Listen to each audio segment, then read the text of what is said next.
মাথাভাঙায় ভুল চিকিৎসায় অন্তঃসত্ত্বার মৃত্যু, সন্তানের জন্মের আগেই মৃত্যু, চিকিৎসার গাফিলতিতে মৃত্যুর অভিযোগ। মাথাভাঙা মহকুমা হাসপাতালের ঘটনা।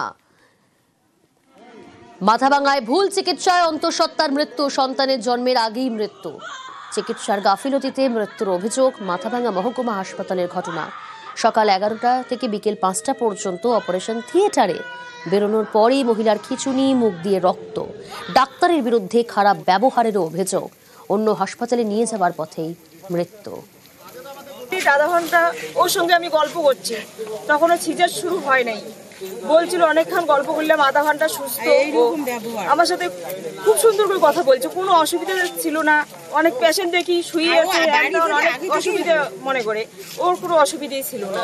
তাহলে আপনাদের কি মনে হচ্ছে যে ভুল চিকিৎসায় মারা গেল নাকি? আমার তো ধারণা যে ভুল চিকিৎসায় মারা গেছে।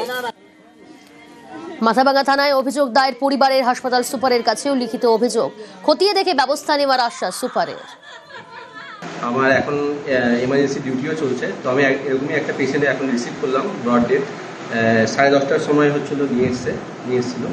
তো পুরো ব্যাপারটা আমি এইমাত্রই শুনলাম, ঠিক আছে, যে এরকম একটা ঘটনা হয়েছিল, যেখানে একটা পেশেন্ট রিফার করা হয়েছিল এমজিএন হসপিটালে।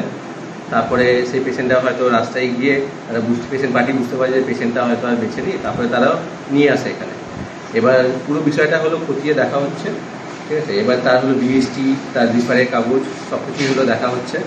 দেখে নিয়ে আমরা বিচারটা দেখবো যে কোথায় কী গাফিলতি হয়েছে বা হয়নি, বা কোনো রকম মিসম্যানেজমেন্ট হয়েছে কিনা, সেটা আমরা দেখবো। আমাদের অ্যাডমিনিস্ট্রেশন আমরা দেখবো।